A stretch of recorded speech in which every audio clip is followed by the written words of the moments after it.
voice. Good morning, Midnight's Edge fans. We're here to tell you that we have so much more to offer you now at our Mixed Tees store. Not just t-shirts and hoodies, but we do have plenty of those, and new designs for that matter. You can also get mugs, and of course our brand new limited Amber Turds stained blanket. That's right, just for your bed or wherever you need it.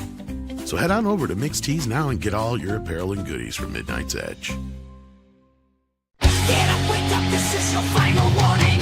It's time for Midnight's Edge in the morning.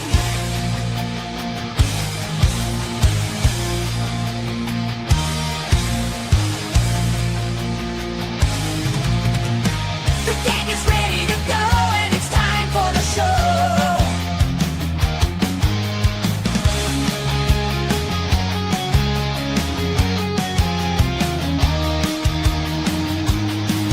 It's time for Midnight's Edge in the morning. Good morning, campers. Welcome to the program. Greetings, It's time for everyone. Midnight's Edge in the morning. Good morning. Indeed. Yes, my voice is not the best this morning, so I apologize. Hopefully y'all can hear me at least. Good morning, Yeah. good morning. We, Andre, we hear you loud and raspily. it's been fun. So anyhow, Paul, how you doing? I'm fine. It's lots of wars to fight on social media. Many Indeed. idiots to shoot down. Yeah. And there's also some. Yeah, I was going to make some joke there, but I decided to. Yeah.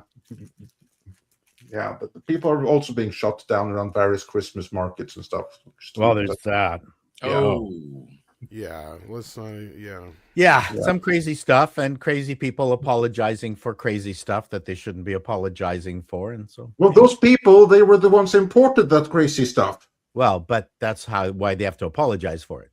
Yeah, no, they should be apologizing for it, and they should be. I meant paying the apologists consequences for it. Yeah. Nah, You that's you it. can't. Sorry, they're because they can't admit their own failings because that would be No. That would be bad. That would be bad. no. Yeah. Other than that, I don't know. I'm kind of hovering right now. Yeah. And we also have Chris Brawley from Bleeding Fool. How you doing? hey guys, glad to be back. Glad to be back. Glad Rest to in have you peace, Buck Rogers. Yeah. Yeah, sad news last night. We lost Gil. Who what was his last name again? Gil Gerard. Gerard. I couldn't remember if it was Gerard or Gerard. Met him at Dragon Con back in 2003. Let's say he was pretty well known through the circuit. Mhm. But of course, most well known to us is Buck Rogers. Actually met Twiggy at the World of Wheels back in the 80s. Which part of him? Because Oh, yeah. Twiggy is played by like 3 different people. Yes, I think it was Mel Blanc. Was He did the voice. So you met Mel Blanc? no, Mel was in the suit. I swear. No, Mel's not that small. I love that show, but I don't remember enough of it. I remember Wilma Deering. Oh, Wilma. Now, who was the wicked evil woman who was That always was showing? Pamela Hensley. And then they changed the. See, the thing is I remember liking the movie a little bit more than the show. The show was Yeah. a little bit more cheesier than the movie was, and they changed the main bad guy. I can't remember the original actor's name, but much better actor. But yeah, no, it was a show I remember growing up on. I've only seen like the movie in recent years and like the first couple episodes, and after that I kind of check out. But yeah, as Barry says here, the pilot movie was the best. Absolutely. I think season 2 kind of went off the rails. They wanted to try to do something a little more serious or something. Is I that think where they Gil- jumped to 1980 or whatever? No, they kind of left Earth for some stuff. That's and what it was, yes. Birdman or something came on, and I remember. I've got the whole $6 Million Man library, so I went back and I started watching it, and I thought, wow, my 8-year-old self really liked this a lot more than my 50-something-year-old Yeah. self. It was a lot. What a shock. Yeah, You'll right. have that from time to time. I imagine Buck Rogers in the 25th century would be much the same, but I am very fond of the show and the visuals that I remember from it. This is what I was thinking of. Thank you, Corley and Rogue. I was But getting Jamie Lee distracted Curtis by was that. on the Yeah. show too. Another show, yeah. That's I don't- ironic because I watched her episode of the SNL from 1980 last night. Anyway, Gil Gerard, 82, sadly passed away. I'm Good long assuming it life. was natural causes. Yeah, So yeah. Good long life. Really great attitude when we met him at the con, but that could have just been because he was at a convention. Barry the Music Man says, "Good morning, Midnight Maniacs, and rip Gil Gerard." Yes, Gerard with the J sound, right? Hmm. Hi, everyone, says TGB Monster. Well, hello, TGB Monster. And then Mr. Tickle Trunk says, "Free Midnight's Edge After Dark." Yes, indeed. We do need to get that appeal in, Andre. ASAP. Pack and Proton says, "Does Zaslav have his board captured like Iger? Makes zero sense to deny superior bid." Is it superior, though? We're going to talk Exactly. That's the key point. That's the key point. Very glad you brought this up. Does Zaslav has his board captured? I don't think he needs to have his board captured in the way that Iger does, where basically he has made it so that the only people who are on Disney's board are the people who put him in there and who he serves. I think it's a matter of the people who are on Discovery's board are Zaslav loyalists because he has earned it. I don't think that he has done any kind of machinations to make sure that this person or that person is on the board, which is what Iger does. He nominates that these people will be on the board because they will do and vote as I say, and in return, I will do their bidding. There's at the expense of all the other shareholders. I don't see any sign of that happening in Discovery's board. What I see a sign of there is that the people who are on that board, they have been there for many, many years. They know what Zaslav did for Discovery, and they know, regardless of what the media tells you, the kind of turnaround operation he has done at Warner. So he doesn't have to keep them bidding. But as Tom has suggested here, I don't think that the Paramount bid is superior.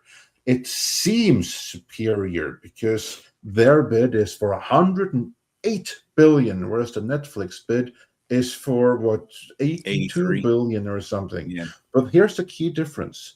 The Netflix bid is only for the entertainment part of it. It is only for HBO Max. It is only for the Warner library. It is only for DC. It is only for Harry Potter, and that's it. That's what they're paying. Which is what I was 82 billion reporting for the longest time, is that Netflix was interested in just these things, and they were going to spin off the television and lesser assets, which is exactly what they're doing. Indeed. And to Ellison continue, just to wanted continue everything. that, though, but just to continue, because here context is important, because this is something we covered in an earlier video and something that was reported in Deadline Hollywood, among others. The Paramount bid, that is for everything, the entirety of Warner, including all of the cable channels. That's what's included in the 108 billion. Now, if you were to do some simple math, where basically you say, okay, fine, 82 billion for the entertainment stuff, and then you look at everything else, and you take that 82 billion for granted, that means that what Ellison and Paramount and Skydance are offering is worth $1 a share for everything else. Mm-hmm. So it's close to $30 a share for the entertainment assets and $1 a share for CNN, for TNT, for everything else that comes with it. Now, is that really the strongest bid? I just want to point out, I think that's even a worse deal than what they took for CW stations. It's a pretty good offer for CNN, though. It is, but I still want to say, and point out, because remember, what was it, a few years ago, they basically gave away a bunch of CW stations. Yep. Yeah. So in a way, this would be selling all those big assets for a lot cheaper than what they sold those stations for, if I remember correctly. But it gets better for the Ellisons anyway. I mean that with all sarcasm. Because Trump came out yesterday and ended up blasting them right after the news, right around the same time that the news came out that the board would be rejecting Paramount's offer. Trump said, "If they're friends, I'd hate to see my enemies." I know, right? Yeah. Because he brought up that CBS has been worse to him since Ellison has taken over, and this is kind of what we've been trying to warn people about: is are you sure? Mm-hmm. Are you sure that Ellison is much of a Trump supporter as you think he is? And if Trump ghosted, or if he's been ghosted by just about everybody, right? Like that's the other thing. So like there was that aspect to it, and then to add into this, and what I think was the real clincher too, was the whole Jared Kushner connection. Like we brought this up, many other people brought this up.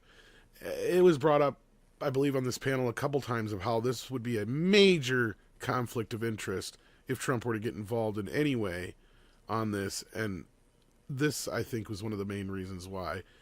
So, yeah, what do you guys say to this? Are you surprised that this came crashing down the way it did?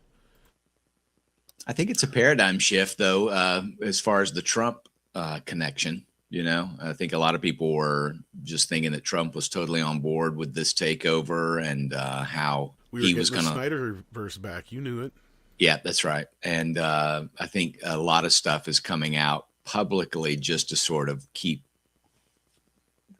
put some distance between any rumors about Trump's involvement. I still don't know that the FTC is going to give Netflix the green light. That's why my fingers are crossed here. If Paramount's out of the game, and if the FTC is like, we don't know about this, then that puts things right back where they were, and Zaslav's happy in a way too, because all that happened through all this is his stock went up. Yeah, right.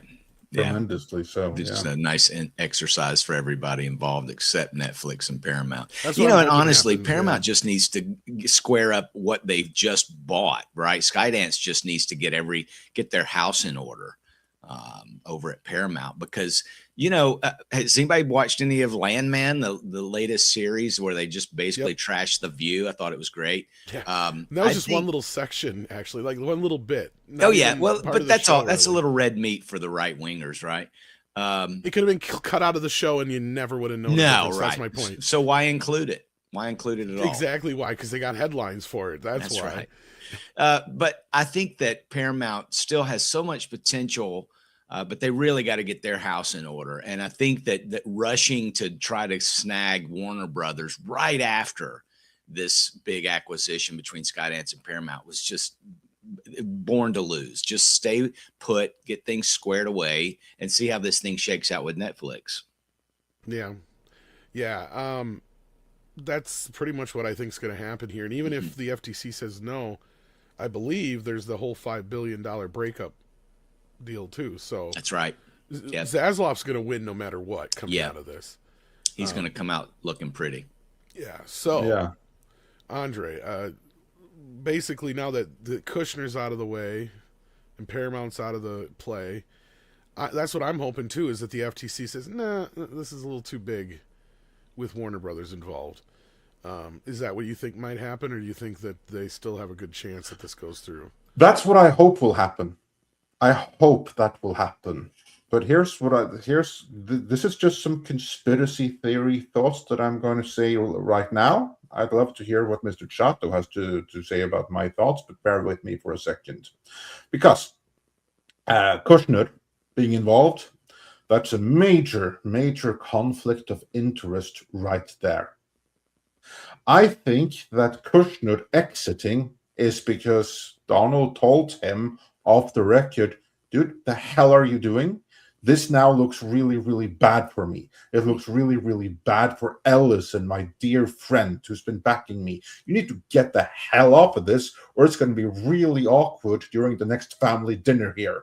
So during Hanukkah or Christmas or wherever they're celebrating, you basically back off, and we can still be friends here. And Jared, he's going to back down, because Trump, he is very obvious the head of the entire Trump dynasty, including Jared Kushner. So then he backs off. And now you have then Trump publicly distancing himself from Ellison in the media, slamming him for being neutral, for not going right-wing, slamming him for being neutral and letting CBS do what they're doing. So now the Democrats can't go and complain later that CBS is no longer fair news because CBS has already said that he likes them. Now what's to stop the Ellisons from coming back with a much, much larger bid? Jared Kushner is no longer involved. There's no conflict of interest.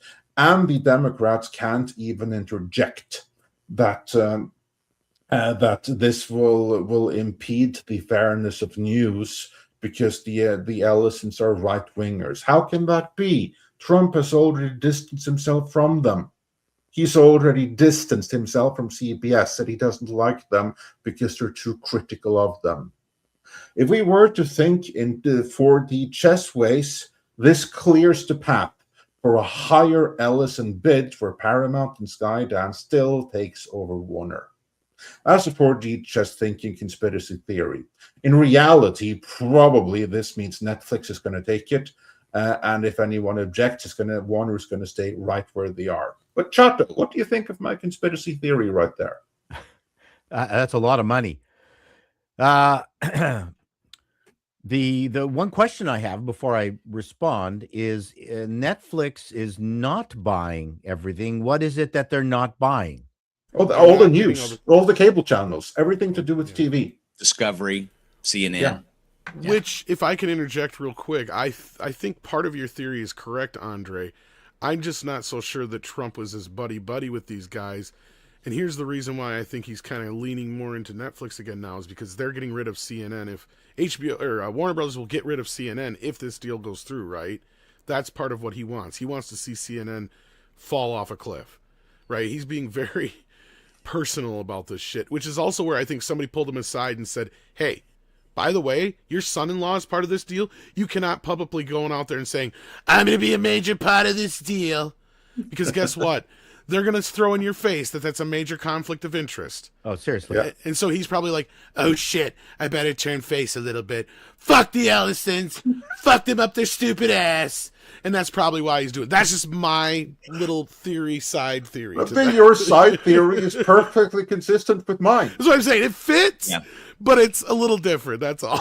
Yeah. But Someone, just for the record, Ellison I don't think he made any big donations to Trump's campaign. He did host a fundraiser back in 2020, but he has not made any massive Hey, donations. you're if talking about he's David. there in person and he Dad. can tell Trump you're the bestest ever, everyone loves you, he can do that in person, that's worth infinitely much more than sending billions that is just money on a sheet of paper. Well, and Rooftop says, look, you bring up conflict of interest. What the fuck about the crypto deals and parties? Look, this is a public thing that he was saying before the deal even went through.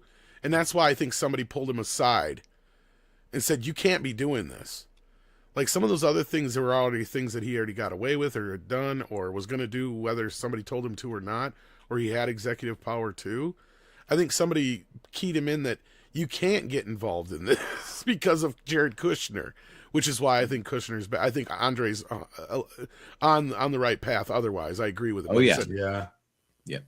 Go ahead, Paul. Yeah, I'm just saying, like, I'm not saying that it has to be that way. I'm just saying, don't be surprised if a higher Ellison bid comes through, and now no one can argue that CNN will no longer be delivering news, that CBS will no longer be delivering news, because they have already been shown to be impartial. Sorry, carry on, Chato. I was just going to say, I did some cursory research. Neither Larry nor David has contributed directly to Trump's presidential machinations, although they contribute to the Republican Party and have hosted parties for Trump. But there is no record or a legal record of them directly supporting them. I think any involvement of Jared Kushner, I think, is problematic. I think you can't recork that bottle either, notwithstanding what you said about getting Jared out there and now it's a clean slate. That doesn't work that way. He's already tainted any deal that might happen, even if he's pulled himself out of it. So some lawyer is going to bring that up. I think CNN as a brand is still strong enough that someone out there is going to buy it if it gets um, put on the sales block. Yeah. Current valuation $1 a share. Yes, that's fine. Doesn't matter. You can get a villa in Italy for $1. Yeah. But then you have to try to get Italians to actually fix it. Just don't do it. You over the also have summer. to try to make sure that immigrants from all over the place respect it and doesn't take it over. But that's a different Well, matter. there's that someone I know actually bought a villa in Sicily to turn it into a restaurant, and then unfortunately tried to do the work in the summer and didn't know that everyone cleared out of Sicily in the summer. And she was going, "What the hell? I can't finish this my restaurant. I didn't know this." I saw So- that shitty rom-com. Wasn't it called Tuscany Sun or some shit So like that? I probably, but anyway, this is a Yeah, real my life ex told me that rom-com, thing. Tom. I don't live in your fake rom-com world. As a I was business thinking it was a person, joke, I but- experience real life things. It Yeah, was they're a real joke, life but things that inspire the movies later There on. you go. It was a joke, but anyhow, yeah. Yeah. So, I mean, I think this has gotten extraordinarily messy, and I didn't know what the pieces of pieces of this whole scenario are going to be. Now, does anyone know where Zaslav is going to land? He's coming to- In either one of these cases, I think he was still going to have some sort of role in the company.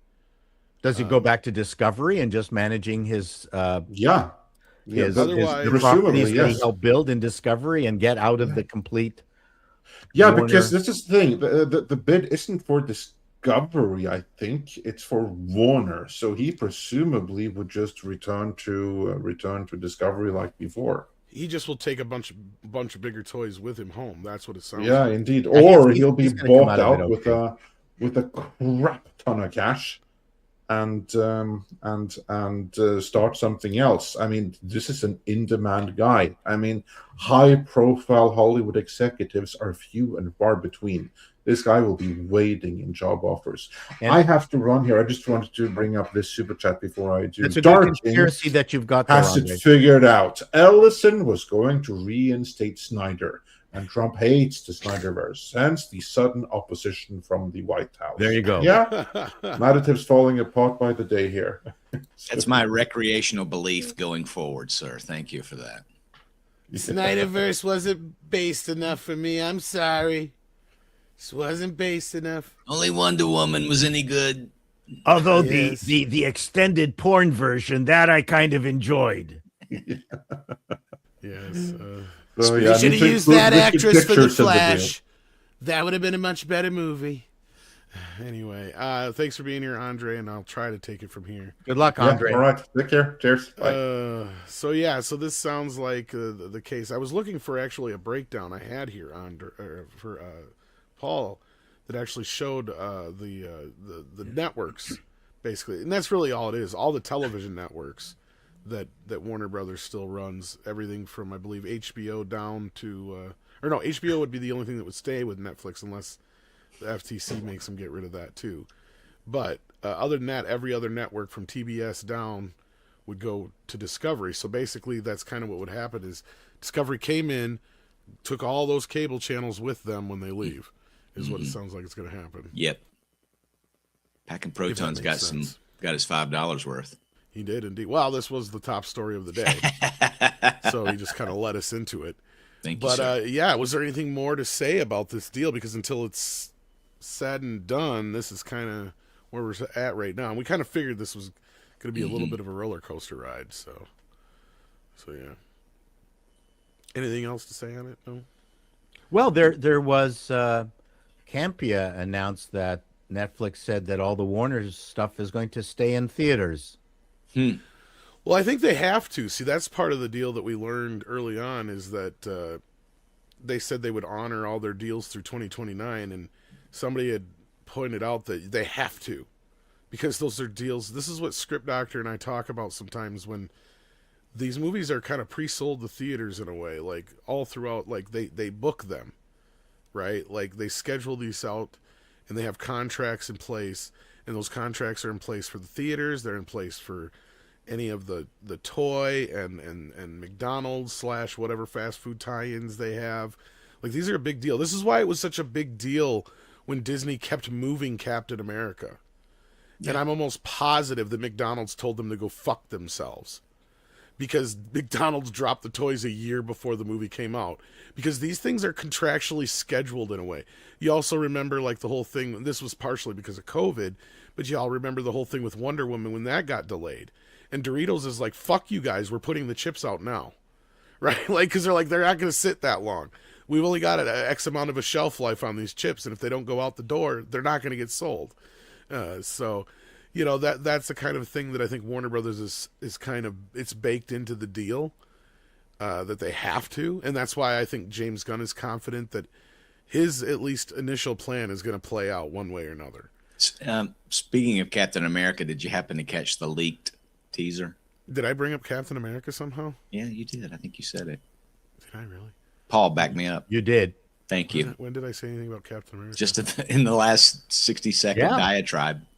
I don't remember. Did you see it, though? No, I just... Yeah, I did. Okay. And did I tear up like everybody else? Oh, No. gosh. I only laughed. teared up because Sam Wilson's having to sit down. I laughed at it because I was like, this is ultimate desperation. This is Hail Mary. Yeah. This is getting to the desperation of desperate. Like, look, that being said, but... No. Yeah, you can move on. So yeah. this is. Oh, I was talking about the Captain Doomsday? America thing. Yeah, you're right. The toys. Is this the Doomsday? Yeah, rumor? the Doomsday trailer. So supposedly there's going to be like a bunch of different trailers that are going to drop this next week with Avatar. Depending on which theater you go in, it's going to be a different trailer. So I'm assuming what each one of these trailers is going to be a reveal of another character we did not know was going to be in the movie. Right. Is my guess. Because I think everybody you're has right. been complaining for a while that all these characters that are in this movie, nobody gives a shit. Yeah. Well, that's why I keep saying it's because we haven't seen the big names yet. And we've heard there's at least 4 or 5 chairs that weren't revealed that day. And we all kind of knew Chris Evans was going to probably show up. And I've been saying this for a while. There's a show or a movie in the whole story of what Chris Evans' character did, what Captain America did when he went back in time to put the stones back. Yeah. There's a story there. Sure. Because is everybody going to remember? He's going to come face to face with the Red Skull. Yep. Not only that, it's a different Red Skull, but I've also brought up that was probably where they were going to bring back ScarJo. Yeah. But now she's not coming back, so they're just going to keep her dead. Well, I guess she just joined the DCU's Batman Part 2 or something, right? She's out there doing her thing, yeah. Yeah. So she's as far away from Marvel as possible. Yeah. But, Well, so we'll I don't just think bring she's her coming sister back. But in. I think that was the initial plan, because as I kept pointing out is, yes, we know to take the stone you have to leave something. But has anybody ever brought the stone back? Mm. See, and that's where I think that was going to be their way to bring back ScarJo. But anyhow, Well, you know, it's on brand for Marvel Comics, though. You know, if you go back to Marvel Comics, you would have people die, and then you would run with the new normal for a little while, and then the fans would say, "Hey, we don't care about Simu Limu or whatever." You know, he'll we be don't there. we don't care about Phase 5 and 6 or whatever, and please don't make Pedro Pascal the lead of your new movie. And it's like, okay, Chris, what's it going to cost us, right? I mean, And what's he got going on anyway? Well, that's what I'm saying. And you're seeing everything we're seeing is a reaction to Yeah. all that in a way. But Well, let's see I mean, you know, the Russo brothers have done some fun stuff. It's the only thing they could do, really, right? It's like, you know, nobody cared about Thunderbolts and Captain Sam and what was Fantastic Four, right? Even that was bombing on Disney Plus, which stunned me. And I've got some people that I respect that liked the movie, right? But there's no energy, there's no excitement for it right now. And I mean, is it the worst Fantastic Four movie? No, but it No. has so many bad parts to it. A lot of people gave it a pass. And Yeah. I was just disappointed. But you know, we'll see. I thought it was. I was surprised at it, and I thought, okay, well, that's a good play. I respect the game. But on that note, let's see what you guys are saying out there in the chat. We got Drew Tipton, who sent in a $9.99 tip to say, to anyone saying AI will make things more accessible to creatives with no money, a reminder that Flow, this year's Oscar winner, was made by a small team using free animation software on their laptops. That's true. That's true, Drew. Well, Drew, you're not wrong. Like, there's so many sides to this. Will it help certain people that are like say if you gave David Lynch AI 20 years ago.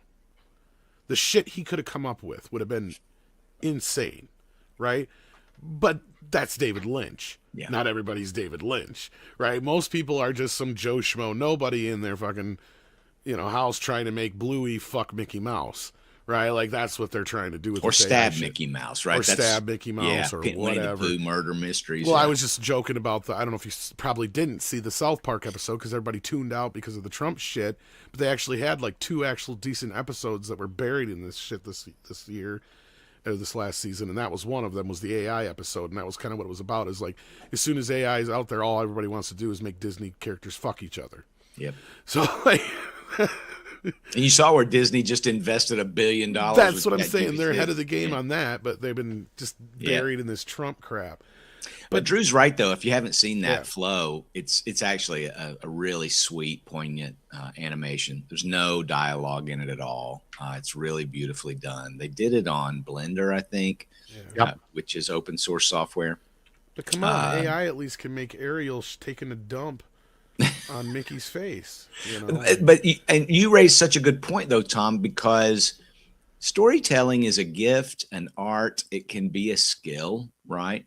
But most people just being handed the tools. I mean, we've had word processors, we've had computers, we've had pencil and paper, and most people still can't, excel at storytelling, right? Just because you have that. I mean, obviously, what happens with the AI is it gives you sort of these guardrails, or not even guardrails, but sort of, it's almost like a crutch for a lot of people, right? So you think you wrote a good story, but really AI did, and you just changed the names. So, Yeah. And I'm sorry, Rooftop. I don't mean to be so descriptive. no, right on. Please stop pitching ideas. Oh no, Rooftop Korean. You can only Love get so that hard. name, by the way, Rooftop Korean. I hope people know what that means. And then Callum Lyle. Did Paul fall asleep or is he on his phone? No, I'm here. Both. I'm waiting for the day that Paul starts getting sold. He starts nodding off on the show where we're just sitting here and all of a sudden we hear. Paul, is that tape right here? No, these are my computer glasses. This is actually 3D bricks with holes in them that the arms fell off, and I've glued. Oh, And So it's the and equivalent, for whatever yes. reason, glass manufacturers have managed to create some kind of plastic that cannot be glued by anything. Like That's right. there's no glue out there. They're clever fuckers, and Yeah, we can't let us. And- They can't let us fix their shit. but by creating a 3D printed piece of plastic and shoving the two pieces together, you can jam it full of glue. goop. Yeah, Paul Goop, is and smarter then than anybody at it- NASA. that's It brilliant, works. son. That's I brilliant. I don't have to buy another pair of glasses. These are my computer glasses. I have my regular stylish glasses. That There I they wear, are. but Yeah. Paul is legitimately going to be the next one to actually make it This to the is, moon. you know what? I'm preparing for the end of times when you have to scrabble through the piles of rock Yes. for That food Twilight and Zone things like episode that. with Burgess Meredith. really Yeah. spoke. Oh, the library one. a Holy good one. smokes! Yeah, Especially it's all really- three of us need glasses. I mean, come on. Well, That- the truth of it is, That's a fantastic episode. Paul is just an engineer at heart. That's really That's what right. it is. I wish I had the skills. My son is using AI to build a circuit board to create a digital version of a circuit of a fuse in cars, to get rid of fuses in cars. Although that exists right now on very, very high end racing devices, but he's trying to bring it to just Could sort be of $1 regular. billion idea. Yeah. So he's. I was thinking about putting a little handle. Yeah. Yes. That's right. But, That's from the jerk. I'm right? suing you now. That's right. Unfortunately, everyone became cross-eyed. Cross-eyed. Yeah, no. So these are my stylish regular Paul Okay, Chadwick yeah. glasses, but they're I like not it. so good for, computer Right. use. So I have my cheap glasses. Speaking of computer use, Callum Lyle used his computer to send in this super chat, probably. Since it's the flat 5, I'm assuming so, from Australia. Down under.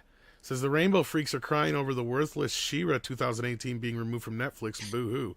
Well, contracts dry up. DreamWorks Crying and about Universal Joe actually Gerard owns it. being dead, Well, yeah, that over it. too. Yeah, I saw that though, but I'm not surprised. The license is probably up. It'll probably just migrate over to Peacock if they think it's worth the bandwidth over there. I'm surprised they didn't claim Twiggy was trans. It should go to Tubi.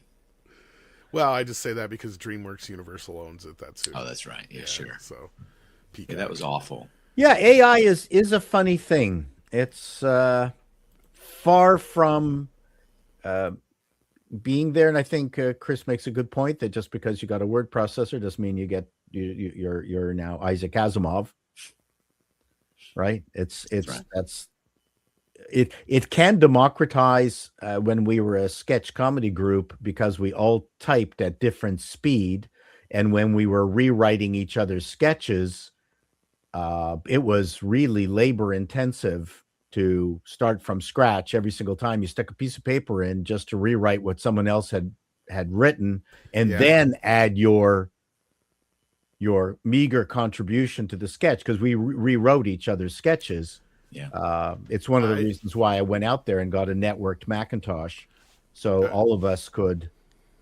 work more efficiently and just change the stuff that we wanted to change. Although Rick in the group always drove us nuts because he would change a joke that was already working. Like, it would drive us crazy. Make it worse. Leave this joke alone. It Fixing doesn't it so it need doesn't to be work anymore. changed or removed. Add jokes. Don't change the ones that we like and are working. It would drive us crazy. Right. I'm sure No, Rick is not listening to us. I got to imagine that was quite a change when you went from, like you said, having to rewrite every single page every time for one little change to the word processor being like, oh my God, we can write this all out, print it, and we can go back in and change it without having to redo the whole thing. It was like, I bet you that was just Make huge. corrections without whiteout. Here we go. And what's interesting is because we were just at the cusp of the changes to technology, we were even looking at what are called AES and IBM, like they were secretarial computers where they had a screen and a printer in the top, and they were massive, and they were about $10,000 a piece back when they still had a secretarial pool, and that was kind of the first word processor. IBM, I forgot what the name of Display Writer. I can't remember the name of their giant box that they were competing with very successfully. It's one of the reasons why the first IBM PC was made with a screwed up keyboard where the return key was way farther off to the right. So because they didn't want someone to come up with word processing software to stick it on their $3,000 IBM PC that would compete with their $10,000, $15,000 giant word processor. So they literally disabled the keyboard from touch typists. It's funny we're talking about this, and you know how we talk about almost on the daily now that AI is going to replace this or that or the other. We didn't even stop to think about how the word processor basically replaced an entire pool of typists. Yep. Basically. I was part of that era. I one of my clients, Global Strategy, had at the top floor of the building, which would normally be left to the high-priced talent, was a entire floor of typing pool, and an executive would talk into a dictaphone, and I'm not talking about the Anthony Weiner dictaphone, but I'm talking and would record it, and then that would get sent up to the typing pool and would come down filled with mistakes. It would then get sent back up with corrections, and then come back down. And then that would then get sent out as a memo or a letter to somebody. And then I was part of the era of the Macintosh coming in and replacing all these. Not only that, you also had like the girls, and then, well, not all just girls, but mostly girls that would come in and just retype stuff. Because like you guys said, you'd do it up in paper, but you wouldn't have it typed. No. And so they'd actually have to come in and figure it all out and type it all up for you and stuff. Yeah. Like that. But unfortunately, it's also, I don't know whether it's good or bad. It's one of those things where technology is constantly taking away work. Maybe it's drudgery work, but it's still work. With automated taxi cabs, you're going to be removing work for immigrants, which is usually the first place they go to is taxi cabs. I mean, there's gotta be something for people to do. You can't take everything away. Like it's Think you about it got- too. Pardon me? In the 90s, the era you're talking about, Paul, the whiteout sales must have cratered around Oh. the 90s, right? Liquid Yeah, paper. well, That's why it's- Naismith died. He had That's no it. more money from his mom's invention. I was You just gonna think say, about yeah. it though, like spell checker, right? So Yeah. you see the little jagged line under the word when you're typing stuff. Now there's no impetus for you to learn how to spell words, right? The computer has figured that out. I kind of feel like technology is dumbing us down, right? Well, that's what idiocracy was Absolutely all about. has. And I'll tell you, even just in by a generation, because I mean, look at Paul and how he talks about his kid, and I talk about my kid, and my kid is like the same thing as a lot of these kids out there nowadays. I remember so many times when my kid would go, "Dad," and he'd ask me a question. I'd be like, "You have every single fucking answer in your hand." Yep. I mean, I'm glad you're asking me questions, but I don't know the answer, but your phone does. I said, when I was little, you know what my mom used to do? You'd be like, what? She'd go like, I pay goddamn money for those fucking encyclopedias. You're going to go in there and read them. Yeah. Read. So that was our Google, Yeah. right? It's like, kid, you have every answer in the world in your hand right there to every question you could ever have. But think about it, because you have that. You're have right. not They've learned. gotten lazy. And the other Yeah. thing is, you know, that kids don't know cursive now. Yep, that's right. Right. They're not even teaching cursive. Well, in they class. teach Your cursive founding in Waldorf. documents are totally worthless to them. And I think one of the benefits of the encyclopedia, of course, I'm a research nerd, is serendipity. So yes, if you do a Google search, you'll get maybe some options, but you're basically zeroing on the question that you're asking. But Mhm. if I'm looking up, let's say, the opera Don Giovanni, for Mhm. whatever reason, I'm going to be going past also Don Corleone. I'm going through like all these D's that are surrounding Don Giovanni, and go, Or more popular searches, yeah. depressed rodents. Oh, And ads, yeah. delimiting currency exchanges on my way to Don Giovanni. You're And- not wrong, and Paul. suddenly I but- stop. I'll be sitting in the room. I have the encyclopedias upstairs still, and I would sit down and I'll spend a half an hour now getting completely distracted before I actually get to Don Giovanni. Well, that's because that's the way your phone is set up to do that. No, on well, my purpose, phone, but- not my phone. I mean, I'm talking about Either not way. my phone, my encyclopedias. That's what your encyclopedia. that's what the encyclopedias did. Like you got stuck. I thought you meant like your phone kept giving you ads. I'm sorry. Well, I mean, you know what? If there was a serendipity mode, I think it would be great. And I actually think in the future, as AI as comes on board, and we're starting to lose automating all these jobs, C-level executives are dying. Consultants are being fired left, right, and center from all these worthless consulting companies like McKinsey because AI is doing their work. It's able to do their math. The one thing I think that's going to happen, I'm kind of iffy on what is it called, the single Cloud. payment, not currency, but if Oh. everybody makes like a World basic living, currency what's that kind of called? thing. UBI, UBI. Yeah. Okay, so basic income. yeah, I think there is some problem with UBI. Mm. I think they're going to have to come up with worthless jobs like license plate stampers, like at jail, just to give greeters people at something Walmart. to do. Or greeters at Walmart. Greeters at Walmart. But I think we're going to have to get more creative and come up with like straw pullers. People actually take the straws out of the paper container from they work at Harvey's or at at You're some not fast wrong. food I see where joint. you're going with this, and yeah, it's getting advanced. Because like even last night, I used the AI search on my Google because I've been watching the 1980 season of SNL Right. Okay. and 80-81 season where Eddie Murphy first came in. And I'll tell you guys this: you know what's surprising? SNL has always been stupid fucking political. It's Sure. always been stupid fucking yeah. political. Sure. You know Where what? The else shit are we we going to get their remember though, content from? the shit we remember is the shit that wasn't really that political. Hmm. Like when Eddie Murphy would come on and do funny shit. Because here's one thing I didn't even Buckwheat. know.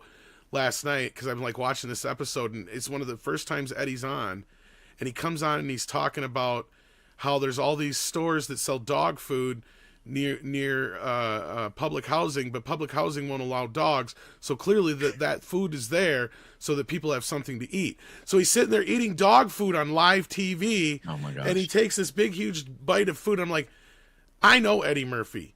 There's no fucking way he's eating dog food. I mean, I don't know him personally, but I know enough about him to know there's no fucking way. Like, he's got some OCD shit.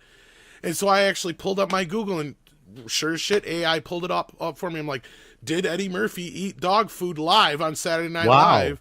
And it goes, no, Eddie Murphy did not eat dog food live on Saturday Night Live, although I can't remember who was the head of the show at the time, did think he did, and that's one of the reasons why he kept him at the end of the season, because he thought he had committed to the bit so well. Wow. That's funny. It was actually hash he was eating. They just took the can and wrapped it in a dog food label. But yeah. So he committed to the bit that much, according to the people that, yeah, people thought he actually ate dog. I thought he did for a minute too. I'm like, did that motherfucker eating dog food? Like, what the fuck? Like, Yeah, technology will never replace comedians and joke writers. but yeah, it took 10 seconds for AI know, to tell me that. And I'm Yeah. like, I never even knew that bit happened. And not only that, that bit was responsible for him staying on Saturday Night Live, I guess. So yeah. I think a lot of what it sources, the AI sources, is problematic, but also useful because it's sourcing things like Reddit, right? Which is basically crowdsourced information. And people probably ask those questions about SNL, right? I'm sure that's a topic over there. So Right, it combs right. through that stuff, right? And is able to give you basically what the general consensus is. But Yes. if it's fed nothing but MS Now and Wikipedia, who knows how wrong the That's a information good is. point, right? Like Mhm. if you want to ask it a certain, like, let's say if it was 5 years ago and you were trying to ask it about a certain Yeah. thing we were Pandemic. dealing with. Yeah, right. Sure. Yeah, anything. Yeah, the Grok information would has have been wrong. got an added algorithm that is trying to sort out the truthfulness of anything that they scrape from Wikipedia. I tend to like Grok. It doesn't fall into some of the same traps as Wikipedia does or Yeah. ChatGPT. Right. And the other thing that Grok does is search through X. Yes. So you get a very, very interesting. Grok also gets it wrong on certain things. Like there was a photo that went viral from, I think, the Australian shooting the other day that Grok was saying was a fake photo. And it turned out the guy who took the photo came in and said, so I think what Grok is also doing is much like a Reddit scrape, is it's doing a general consensus, right? And a lot of times Twitter is able to, or X, whatever you want to call it, is able to sort of vet it out to a certain point, but misinformation, I guess, that gets clogged in there too. So it's not like the old Encyclopedia Britannicas who put those together. I don't know what their information Well, and there was was. even errors in that kind of shit sometimes, because I don't know if you guys are aware of this, but like the whole reason Popeye eats spinach is because of a misplaced decimal point. I don't know if you guys know, like there was some old health book that was put together that had the amount of iron that was in. Oh, I in see. Well, yes, I've spinach heard in that. the wrong, so it made it look like it was like huge, like it had a huge amount of iron in it, and that's why Popeye used it in the cartoons. And they come to find out later that no, it actually does not have that much iron in it. It's not like it's bad for you or anything. Yeah, It's yeah. just that, yeah. Who wants to like- eat that much spinach, right? But again, Well, you you'll also have those have little to- things once in a while. Go ahead. You sorry. also have to process the spinach in such a way for humans to digest that iron. It's not immediately accessible. So there you go. Your health. Oh my gosh, Popeye trivia today. That's There you go. fantastic. Popeye trivia. Whoa. I think as skilled trades, I mean, if you really want to avoid the AI revolution taking your job, learn learn how to fix a car. Yeah. Oh, And I Lots don't of think iron in writers that. and creative fields will get replaced. I think a lot of it will, but like a film director, a writer. No, and I think that takes us back to the initial point, right? Is like some people are panicking in Hollywood, rightfully so. Some people, I say, you're just freaking out for no good reason. Yeah. Because none of these executives has enough creativity in their body to be able to come up with the way and enough shit and things to do with AI. They're not David Lynch, right? They're not Right. one of these people who can just do something like that and come up with some crazy thing that the AI is going to be able to accomplish. They're just going to come up with the same shit that they're used to. That's right. Yeah, it's just going to be So- recycled things Yeah. we've seen before, which is a skill, to basically say, yes, I can do things at the level. I can make it look at the same level of the effects will look as good or whatever. But doing something creative and original and unique is not going to be replaced by it. All this worry about AI taking your jobs in Hollywood is really the same thing that I think blue collar workers have been feeling with all the immigration, particularly illegal immigration coming in those trades. They don't have to worry about AI taking their carpenter jobs. It's the people who snuck into the country or were sort of funneled into their city. And now that's where your carpenter Yeah. job went. Why? Yeah. Because we can pay those people half. But before that, though, is the shipping out of jobs to China. Overseas. Yep. Overseas. Well, and the other side of it is, anybody who's in customer service, certain other businesses, you need to start worrying. Mhm. Yeah. You're going to be replaced by AI. I don't think nurses necessarily No. will, or social But workers. we will get to a caregivers. point where Yeah. it'll be like drivers, doctors, lawyers. A lot of things will be replaced by AI. But the beauty of that is as of right now, AI is still in its infancy, right? Like we're still seeing problems, and that as long as we still see problems, people will be resistant to it. And Yes. that at least There's makes still me hope. happy. Yeah, there's still some hope. Thank you. Because I don't know if you saw this recently. I can't remember the channel, but they just got shut down over YouTube's stupid AI system, just like Midnight's Edge After Dark did. Yep. Because somebody held up a microphone, and the AI system thought it was a GUN. Oh boy. So they lost their whole fucking channel over this shit. Yeah. So there you go. There's how stupid sometimes AI can be. And as much as I would love to have one of the Tesla trucks that will drive you anywhere, I'm still not necessarily sure I'm ready to start jerking off or sleeping while I'm driving yet. I'd Me like either. to. They're doing it in But- San Francisco. Those cabs are everywhere. Do you know what though? They cost you more than a driver. Right. Yep. Yep. But the convenience and the people who can afford it will Sure. Waymo, they're kind of cool. Waymo. That's exactly what they we are. were sure. there in San Francisco. It's pretty cool that they're able to traverse San Francisco. It's super cool. It's quite amazing. I think the main issue is some 17-year-old girl who's learned to drive, gets into a car that does not have any kind of auto parallel parking, and just pulls up to a spot, stops, and waits for the car to do something as all the other cars are honking and saying, "Can you get out of the way, bitch? What's happening?" And she's just going, "I'm waiting for the car to park itself." What's worse is it'll be like Seth Rogen in Good Fortune. I don't know if you saw that yet or not. But he has to swap lives with Aziz Ansari, so he gets stuck with his shitty car. And he ends up backing into another car, and he's like, "What did you do that for?" He's like, "I'm so used to the beeps in the camera. I don't have That's the right. camera. I need the beeps." That's You the know? joke. Yeah. It's like, And one of the things that you should watch is I think it's a PBS show. It's the anniversary or the celebration of Mr. Rogers.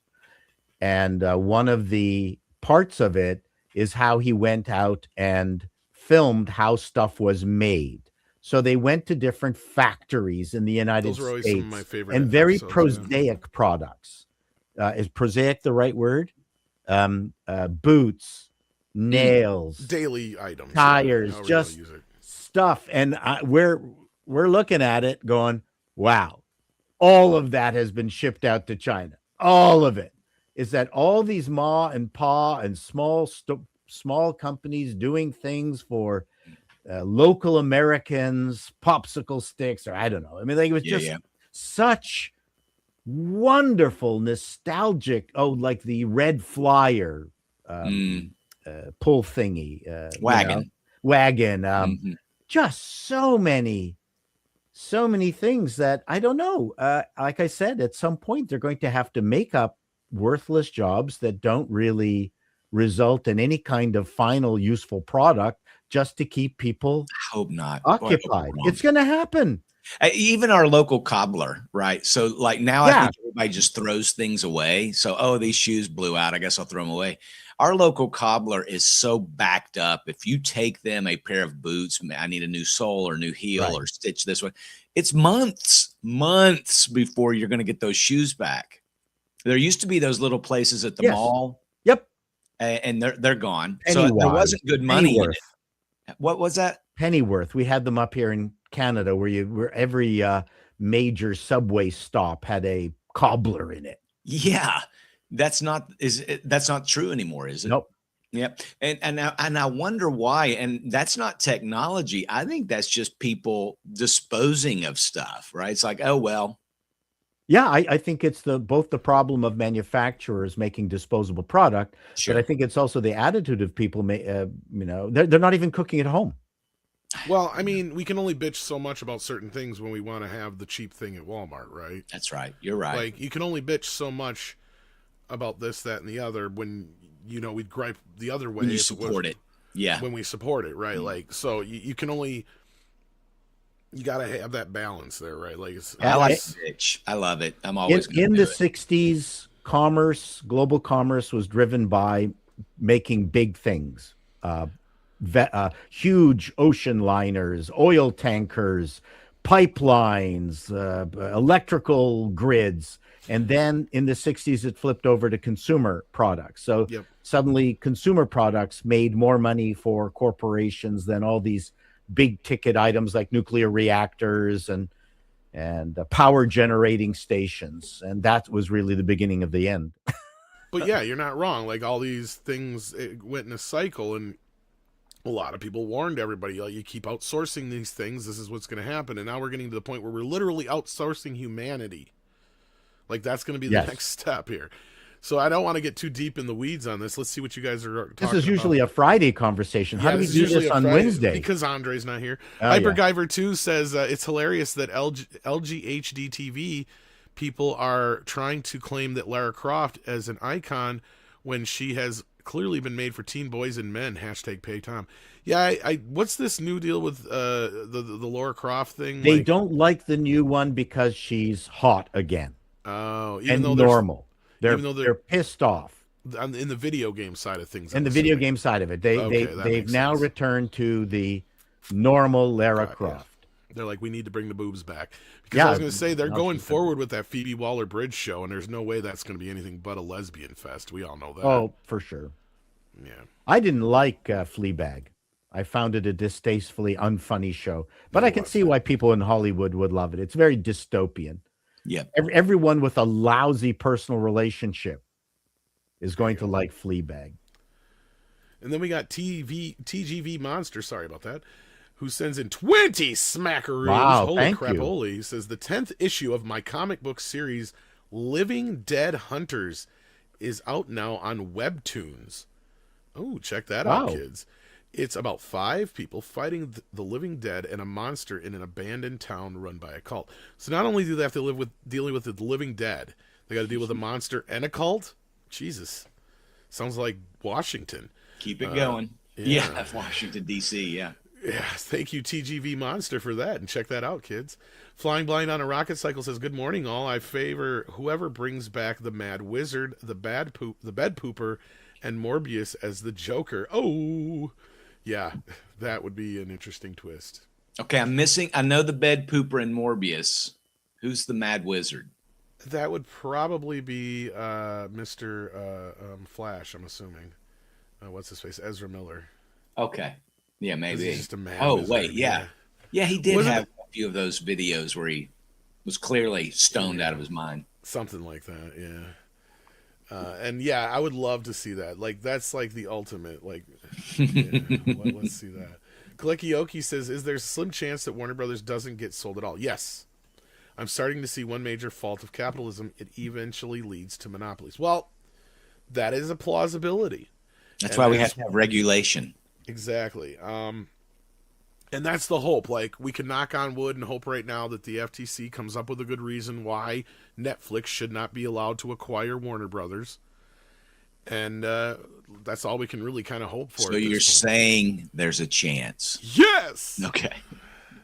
Possibility. But I Slim. think it's slim Tentative. because Script Doctor and I, and as Paul will tell you, Script Doctor's a pretty smart guy.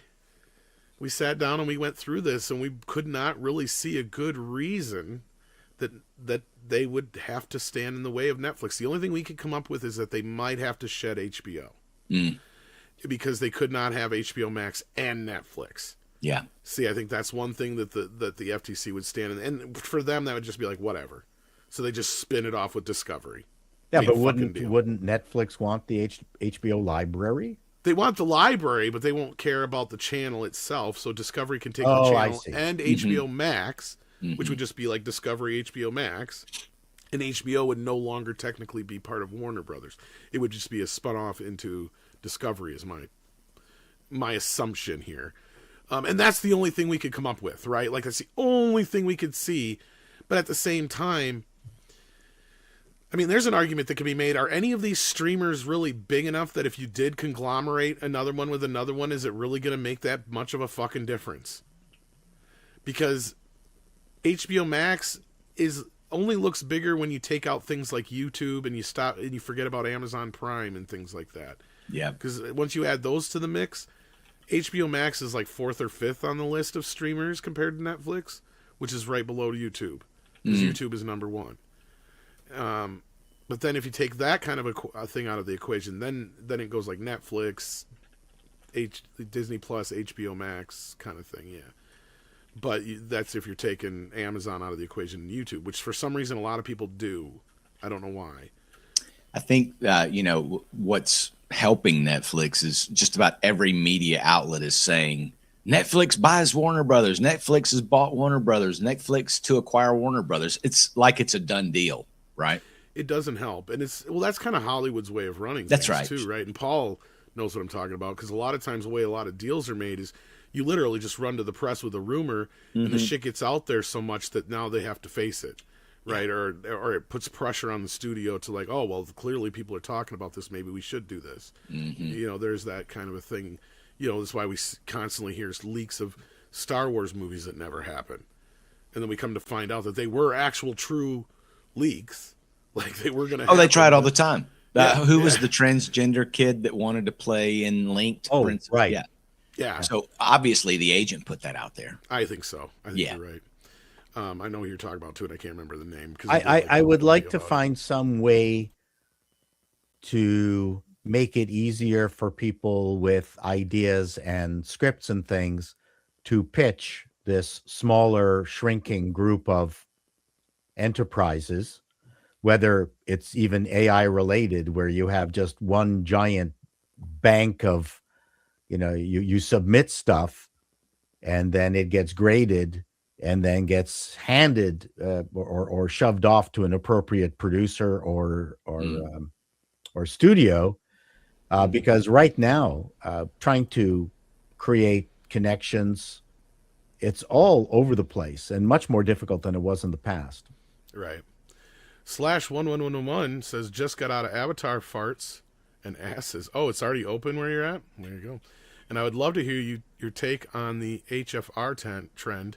Do you think it will take off? Or are you down for it? Okay, so what is HFR? High frame rate. Yes, high frame rate. Yeah. And I heard this one isn't it shot in multiple different rates? I heard some shit like that. Some scenes are shot in 24. Some scenes are shot in the higher frame rate, whether it's 68 or something. I don't fucking remember. Anyway, yeah, I'm not a fan of this. Not a fan of this at all. I think it makes movies look like soap operas. Yep. 24 frames a second was picked for a reason. Technical reasons, for the reason that it looks like natural. It was the frame rate at which film captured light, or at least it looked like light. The eyeball captures light, even though it's manipulated to look that way, if that makes sense. And also it has the motion blur. Like as you see, you wave your hand in front of your face, you get motion blur. That's one thing that at 24 frames, they notice that captures that motion blur. Where you start going beyond that, the motion blur goes away because the camera's starting to capture frames faster than your eye sees. Yeah. So I'm not a fan of it. Now, sports, who cares? I'm fine with it there.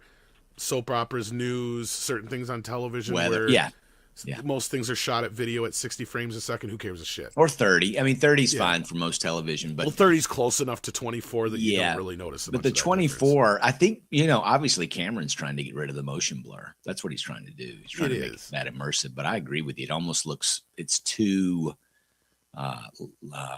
almost realistic, and like what real life is. There's no motion blur or It whatever. kind of takes you out of it. It doesn't Yeah. feel like film. And I get it, and things are going to change, but there was a magical, dreamlike element quality to film that's being lost. Hmm. And there's been some great videos and stuff, and Paul and I have had some discussions about this, between the various reasons why this is, but I'm not a fan of it. Paul, I'm curious what you feel about high frame rate, though, because I hate you're a it. tech nerd. Oh, wow. I mean, I didn't get to see it, but I heard about the high frame rate version of was it Lord of the Rings or The Hobbit. And I heard nothing but terrible things. I saw, I think, a clip of it, and it ends up looking like The Price is Right. Yeah. Yeah, it's like video. It's like video. It's one of the reasons I still have my 480p plasma from 20 years ago, because it blurs things in a very natural way. I cannot stand the clarity of the 4K monitors. Now, there is a way, when they get shipped, we found that they have, I guess it's called realism, depending Motion on the blur, brand or whatever it is. Yeah. of TV it is. It has it turned off by default. You actually have to go into the system on your TV Wow. to turn on something, so it blurs the motion. When I go see a monitor, I also check for aliasing along the edge of crisp lines and see if there's aliasing. I really can't stand how crisp stuff is. It partly, I mean, it means that you got to stay farther back. Hmm. Our nice, wonderful 720p and 480p monitors. So I run my 480p monitor at 720p. It will let you do that. So you get a kind of density of image, but everyone who sees it goes, wow, that's a really good picture. And it's a 20-year-old plasma monitor. But so I'm not a fan of it. I mean, and as far as 24 frames a second, it was a balancing act between saving stock, because every single frame that you added meant more film. Yep. So it was the absolute minimum that they calculated at the time that stuff would look reasonable without burning through film. The other thing was it was divisible by 2, 12, 6. So when editors were editing, and it fit into the your 60-second. Exactly.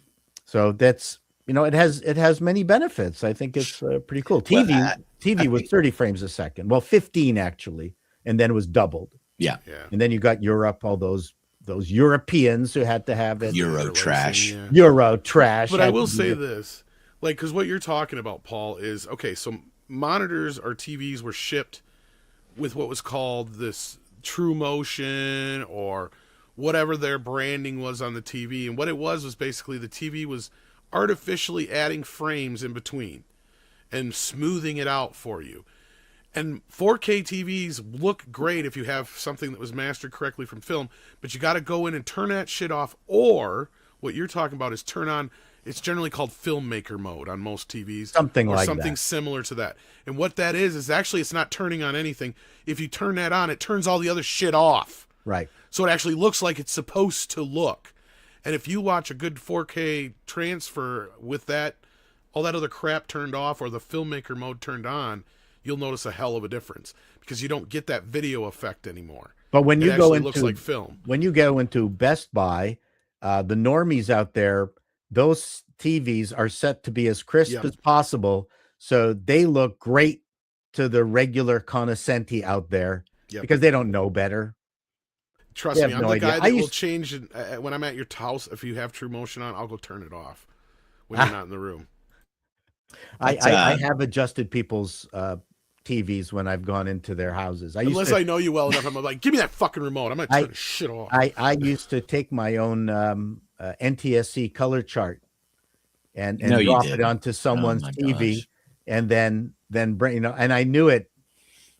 I could put it into the monitor and actually set it up for them because it would drive me nuts. I would not watch other people's TV that was not properly set up. True aficionado. It would bother me unless it was like something that was live on TV at the time. If it was like a movie, I was like, okay, that's cool. I'm gonna go. Like, I got something else to do. I would do that sometimes. If people are like watching a movie, they're like, no, sit down and watch Return of the King on their little fucking whatever. I'm like, no, I'm good.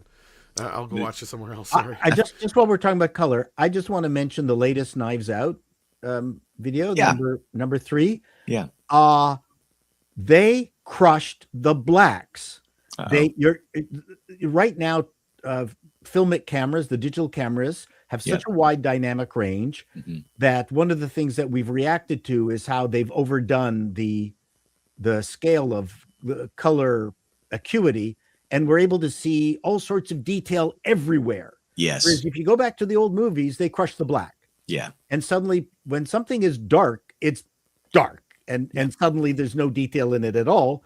And it's one of the things that we notice without noticing. And I'm watching Knives Out. I'm going, oh my God, they crushed the blacks. They have mimicked how film worked in this damn thing. And it looks Are you great. sure Ryan didn't shoot it on film? It doesn't look it. Okay. Because I was going to say, because some directors have started shooting on film now. No, I understand that. The rest of it has got a pretty consistent dynamic range, but once it hits the black region, crushed. It's like, Wow. That just means he might have a good cinematographer Yes. aware of it. Because there's been Yeah. like at Good least 2 color or grader. 3 videos now that have come out. Because Paul and I have had this discussion back and forth. Part of it is the fact that digital has no roll off, right? Like, and that's part of what you're talking about too. Is like when you're lighting something, digital will pick up candlelight, right? Like it'll be lit like something that had a bunch of halogen lights on film. it's got lot of fantastic low light Exactly. capability. And so one of the reasons why digital does not quite register to us like film does is it does not crush the blacks correctly, like you're saying. So like if in a little shadowed area, like what Chris has got up there in his area, a lot of that area surrounding you, Chris, if you were shooting with film right now, you'd look like you were in a halo Oh yeah, it'd be black. because Yeah. you'd have lose But a you lot can of do that that. background. Yeah. You can do that in the color grading process. Oh, absolutely. People are It's getting just- smarter, yes. And the Yeah, other and- thing and is he may they have shoot done too many that. big wide shots, and with film, they would use a lot more different lenses than they do now. Yeah. And the lenses would come off differently on film than they do with on a digital camera. So a lot of these guys are just slapping on these lenses thinking, oh, it'll look great doing this thing, when all it's doing is making everything look wider and in focus. When it's like, no, you can't get the directness that film used to have because film would either focus in or out kind of thing. It's like there's a bunch of great videos out there about it now. And it's all the stuff Paul and I have been trying to put our fingers on for the last few months / years when we talk about this business, and these guys have cracked the code. So now if every cinematographer in Hollywood watches these videos, the movies might start looking like movies again. Oh yeah, I mean it's doable.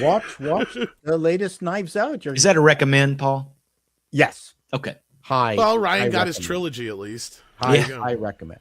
I like the first one. The second one, I Oh, didn't they're care for it fluff. as much. I mean, it's like the Adam Sandler, what's her name, detective shows, which Anita, are great. yeah, can't remember. And her here's name your yet answer, from Paul. Friends. Corley Yeah. just looked it up. And this Jennifer. is my There Shot you on go. film. That's Wow, why okay. see, I noticed it. And Yeah, I you can did. notice I mean, many a film that Wow. I'm watching now where it's like I can tell within the first few minutes, I'm like, this is shot on film or this is shot digitally. But there's no reason they can't do that in digital. That's true. There's just no reason. Yeah. The density is way higher in digital than in film. I guess it's that vinyl thing right now. Yeah, that's They really gotta what get it around is. it. I mean, because I- that just adds such an expense. You know shooting what? on I film. think it has more to do with the fact that, oh my God, I paid Mhm. for this 15 15 levels of black. I want to see it. Yeah. I paid for it. It's in my $50,000 camera. I should be able to see every detail in the shadows, including that candle that's just off in the back, because I paid for it. If you crush it all, then that's not what that's not why I got this camera. It's not why I rented it. Wow. But we have a few So there people, you go. a few directors now who have insisted, and I'm not against it, No, Paul, I'm not against it, who have insisted on shooting on film and then just transferring it to digital editing. that way. well, the cinematographer on Knives Out 3 is very good. There you go.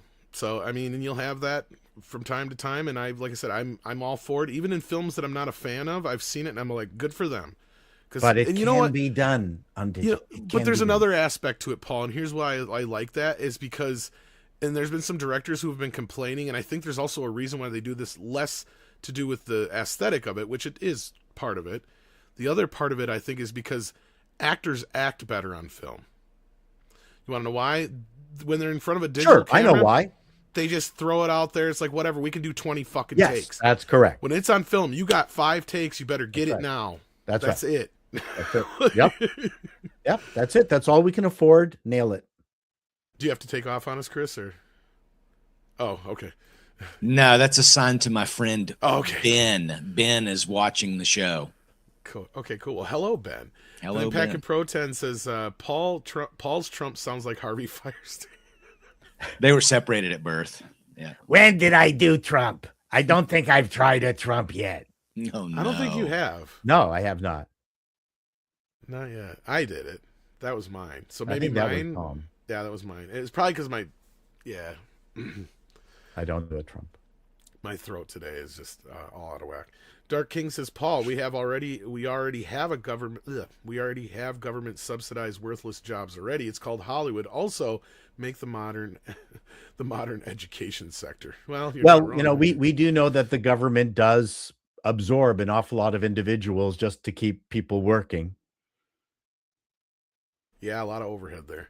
And then Shadow Dancer, the Red Mage, says people are going to rediscover the village model of living, like the Amish, where everything is made locally, minimal AI allowed, required.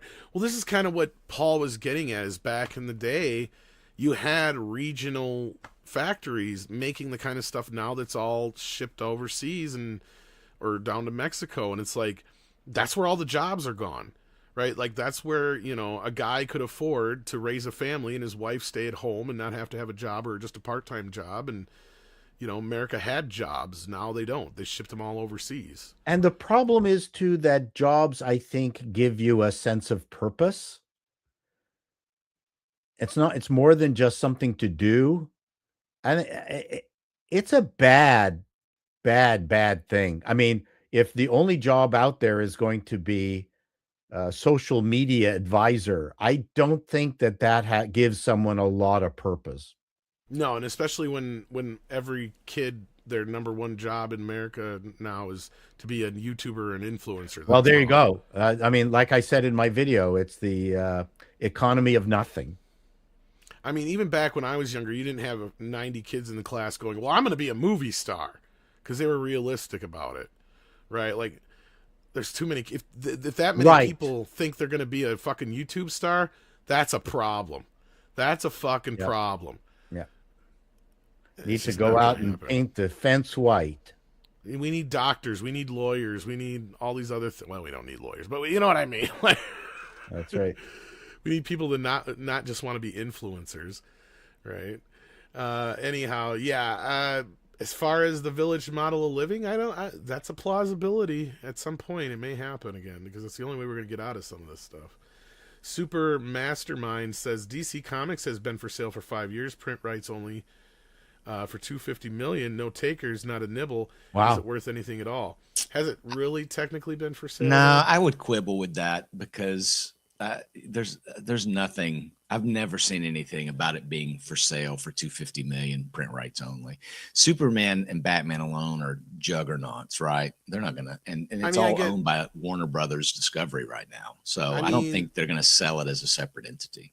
They did actually, didn't they license out like some books here? Well, they and do, there? yeah, but But I don't yeah, know like- that print And rights. Who What would just want the print rights? for all eternity? Well, no, Is that- but I mean, what it sounds like is that it wouldn't come with any of the television or film rights. Who would want that? Because that's what's worth anything now. Print rights are dead. I don't know. Just the comics alone would be worth 500 million. They're bringing Maybe, in. but at this point, it's still. I get where. I mean, I could see 250 million, but just for the print rights, right? So that means you don't get to license any of this stuff out for toys, movies, books, games. I would love Super Mastermind 1732 to drop a source on that. Yeah, I mean, I can see where he's coming from if this is true, but again, who would want that? But is it You're worth not- anything? No. No, because you're not getting anything but the comic rights, and who wants What, that? you want to everything reprint else. the gay Superboy story? Go for it. you know? Yeah, that's about it. Yeah. Drew Tipton says every time parents or old family members buy a TV, it's my job to find out how to turn off the HFR. Haha, we all hate it. Good for you and good for your family, man. Doing the Lord's work. Yeah, because I had an ex whose mother used to keep turning it back on. And I finally had to ask the ex, I'm like, why does she keep doing that? And she's like, she just likes it that way. I'm like, it looks like hell. Clearly, Cameron is doing it though for the 3D. I mean, that's the only reason you would do it, honestly. IMAX 3D, Gemini Man also did that, if you guys remember too. and Will it actually Smith did movie. 120 frames per second Yeah. shooting. I can't believe that, but wow. If you're going to shoot that fast, just slow it down. You can. And I watched the other version because they did the 24 frame version for the 3D Blu-ray, What? and that version looks fine. But then, Wow, okay. Then I watched an example of it on, like, I think it was YouTube or wherever that had the 120 frames. And it just looks like a fucking soap opera. Yeah. You take what looked like a movie in the 24 frame version and made it look basically like the motion smoothness stuff does on TV. And that drives me nuts. Look, guys, don't ever send me these videos unless you want to set me off. Like where somebody will take Ed 209 from RoboCop in 60 frames per second. All they've done is taken out Phil Tippett's motion blur that he added in there on purpose. Yeah. It's like he did that so it looked like it was really there. That was done purposefully. It wasn't an accident. Like they're treating it like another one that really drove me nuts was they did it to King Kong. Oh, The no. original. I'm like, you sons of bitches, don't you dare. Oh, I hate that when they do that. shit. Blasphemy. It is. But your TV's basically doing that with that motion stuff on it. So, yeah. 70s rock fans in the house. How you doing, Brian? Says, been listening while walking the dog. Did I hear Paul say he spends time browsing the double Ds for research? Yes. Yes. We're fortunate that's all he does. And Yep. occasionally stops to ogle this one or that one, even If if he it's not the one he's discovers the looking for. dark Yeah. web, we're in trouble. Keep it up, Paul. Yeah. Someone has to. Good. Just Doing the keep Lord's him work. away from the dark web. That's all we need. So yeah, there was one other topic I had before we went, and I went and spaced out what it was now. Shit, what was it? Did you see that news about Mike P. Nelson having a pitch for a Jason Voorhees return? No, It's I an did interesting not. story. Allie put it up over on Bleeding Fool, but it's just a pitch. Slash Film's talking about Who it. even has the rights to Jason anymore? Is it Oh, my Paramount or New gosh. Line? I thought it was New Line. It's It's still a mess. I have no Horror idea. exactly. Inc. now controls the property. Yeah, it's like an entity that's like on its own, I guess. Yes, Um, and Oh, there that is- reminds me now. Now I remember what the other story was. Go ahead. Sorry. Well, Mike Nelson, he's the guy that did the Silent Night, Deadly Night. Yeah, it's out now. Yeah. And he's got a new pitch for a movie. And what's funny is I did not know this when Allie put it up, but did you know there was a Sweet Revenge commercial for like an Angry Orchard that featured Freddie? Not Freddie, Jason.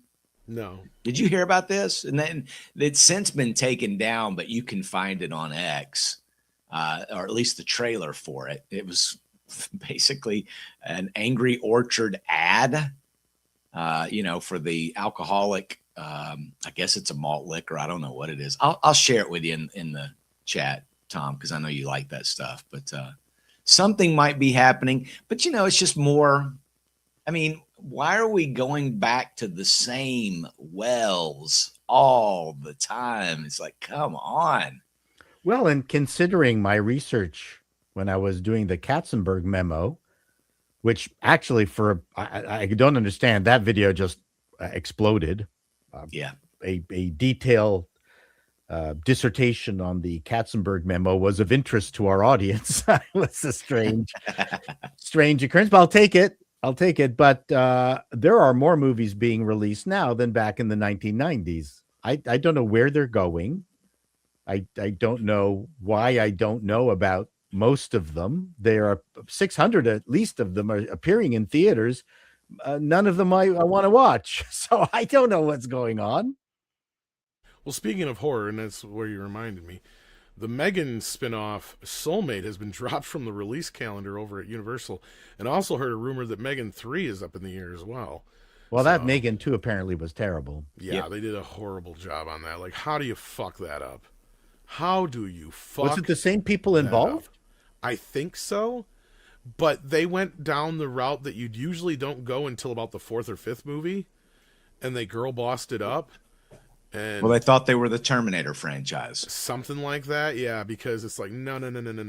So You guys should know by now that the sequel in every horror film is the bad guy's revenge. Mm-hmm. Empire Strikes Back did it best. Freddy's revenge. Jason shows up to revenge his mother in Friday the 13th Part 2. Chucky comes back for revenge in Part 2. I mean, like, the bad guy always comes back with a vengeance in Part 2. Look at Scream 2. Yep. More brutal, like, very personal. Like, It's a winning formula. it's usually what you got to do in the sequel. Even Brandy brings it up in that movie. You got to amp it up in the sequel. You can't. No, you don't go that route. I mean, no, you can't RoboCop Aliens 2 game / over. Terminator this thing. No. Come on. Yeah, see, well, exactly. movies that turn into sequels, I view them as you've made a promise to the audience. Mm. And you could also say expectations. You've raised expectations. And you just need to meet those expectations. It's what really pissed me off with the Gun TV series Peacemaker 2. Peacemaker 2 is that Peacemaker. What is Peacemaker? A bunch of misfits get sent out by their cruel bosses to basically fail, and then they don't. That is the entire premise of the of Peacemaker. That's it. Now, how you get to fail and how you get to succeed, that you have all the leeway in the world, but you can't fuck with the basic premise. Evil minders send idiots out to get killed, and then they don't. That's it. That's the show. Why couldn't he have given us that a second time? I don't get it. People don't understand the containers they make. You've made a container. Just keep the container. Change the insides of it a bit. And I don't understand why they make it so difficult on themselves. I think it's become so hip to be outside that container, Maybe. Paul. I think you're right, because I think you hit a nail on the head. I mean, I didn't dislike season 2 of Peacemaker as most people did, but that being said, I can't disagree with your point. Because, yes, that's, I think, a big problem with some of these creatives that has nothing to do with the woke factor, has nothing to do with anything like that. It has to do with everybody's trying to reinvent the wheel when it's like, no, think you need to go back to maybe just perfect the wheel again. Because you guys have lost the narrative here. It's gone way beyond, way past anything you should be messing with. And we've had similar conversations about other franchises. Like I said, it has less to do with anything woke as it has to do with just you're not even making hot dogs anymore. You're trying to turn it into shrimp. Just right? make Yeah. another tasty Yeah. burger. All I want Yeah. is another tasty burger. That's why I came back. Exactly. You don't need to try and make it too fancy now, right? Like it's any No. fast food restaurant when they try to get too fancy. It's like, no. We just want a Whopper. Yeah, We don't need it too the fancy. creativity is how you solve the problems within the context of Yeah. the known world and machinery. Whatever you've build on that. Explore it maybe in a new angle or something else like that. But And no, let's nobody's have saying fun. tell the Let's go same back. story again, Mr. No. West. No. No. But there is some times where rock and roll has to stay within the realm of rock and roll, right? You don't want to bring in too much country because then it's not rock and roll anymore, right? You know, like there's just a certain, like you have an expectation. You roll up to Burger King, you don't expect them to say, we no longer serve burgers, we only serve fish, right? Like that's an expectation you have. So when you have an expectation to see a movie called Megan 2, you're expecting it to be more like the first movie, not what it ended up being, which was like some Terminator 2 / meets Power Rangers / Yeah. lesbian fuckfest 96 type thing. Like it was 96. crazy. I don't know what it was. Fucking like, wasn't that when Leslie Fair was huge, or whatever fuck that thing was called? No, think about the Rocky franchise, right? You still Right. basically at its core, you had a boxer trying to either achieve something or redeem himself or defend something or whatever. But it's still, we Even get the into a Creed boxing spin-off, match yeah. at the end, right? It's a different situation. It's maybe a slightly different era for the character, but it's still the same characters. We It's still, not Mr. T this time. Yeah. yeah, whatever, you know. So next it's a Russian, you know. Next Exactly. it's out in the street. Which I appreciate what they did. It was a I didn't terrible hear movie. no bell. But I Rocky 2, I thought, was a fantastic follow-up to Yeah. Rocky 1. absolutely, absolutely, it was. And you just carry these characters forward. And if you created good characters and you established a good world, you should be able to tell more stories in that world with those characters, just like everyday life. Like, how many adventures have you had, right? Well, it's still you. It's the world you're in. So why can't we keep doing fun stories? Well, Right, I'm not and- saying. Oh, go yeah. ahead, Paul. No, I was just going to say, the characters get old, they age Yeah. within Well, that and that- world, and then you've got to accommodate. You accommodate that, Yeah. and that's Or you recast. I mean, you can recast James Bond, right? I mean, you don't. yeah, that's a different. Yes. No, I agree with you though. Right, I hear right. what That's a you're different saying. conversation. But like with Megan, like I said, it's not even so much that, because I mean, some people have said the movie's okay, and that's fine. But at the end of the day, I don't think it was so much of a mistake to turn Megan into the good guy per se, as so much as you don't do that till like the third or fourth movie, right? You've had it to the point where Megan is played out now. Like you get to the point where you've been scared to death by Megan. There's no good reason to bring her back unless you have a bigger adversary. But you don't do that the second film, because then I it's no haven't longer seen it. Megan. Does It's she do a like- heel turn at the end and say, "Hey, I was always evil," you know, wicked and kill They people? might have something like that in the movie too, and they do kind of play into that a little bit into the trailers. But that Never saw it. ambiguousness is part of the problem nowadays. Is like we need our bad guys sometimes to just be bad, and sometimes we need our good guys. Well, to it just looks be like they good. killed the franchise with that decision. It sure sounds did. like it, yeah. And that's why my point was, is instead of doing it when the franchise was on its last leg, they did it when it was on its both legs and chopped them out from underneath them, basically. So yeah, but with that, I think we've covered most of the main topics today. I guess know we're done. Paul's got important shit to do, and Chris has got a paper to run. So Chris, what you got going on over at Bleeding I've Pool? got a paper to run. You know, speaking of Terminator, we've got a fun little story. I bet you saw this the other day on the trades, how Jim Cameron is finally putting to rest the old O.J. Simpson was originally considered to play the Terminator story. So that's on, I think that's top of the fold right now. We've got that Jason Voorhees piece. You can go check out the trailer for the now removed short film. And other stuff at Bleeding Fool on X. And I think we're on Facebook too. We got a pretty good contingency over there. Nothing like Midnight's Edge has got. My gosh, what a fan base this channel has. You're very blessed. But yeah, bleedingfool.com. Check it out. Yes, I love my fans, and thank you so much, guys, for all the support you've given me and helped out. Please keep signal boosting. We did get an automated response, but it was just an automated response. I'm probably going to have to go through the appeal process. But I say we just storm YouTube. Let's just take the building. careful what you say. Okay. Paul- Oops. Oh, and by storm, I mean praise YouTube. I was going to say, like, some people have already done this. So you don't want to be careful there. Paul, what do you got going over on your side of the pond? I've got a video coming out hopefully today on Call Me Chato about the idea that I brought up, but someone else has amplified, is that has the cinema experience, is it going the way of ballet and opera?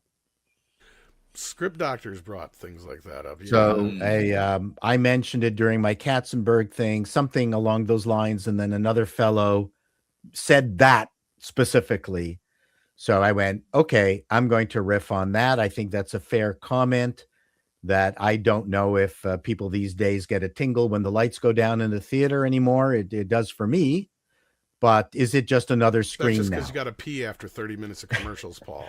Yeah. Is it an and local automotive commercials, That's what I'm saying. dealership commercials? I'm not even kidding. I'm not even being hyperbolic. Literally 43 minutes No, of we don't have that. previews before Kill Bill. Wow, that was terrible. Anyway, Yeah. so that's I've got that, and then I think later on I might be doing the Death of Star Trek eulogy with Chris Gore. I pre-recorded. I'm What? supposed to be on that. I don't know if it's going to happen. Maybe we'll cross paths. That's awesome.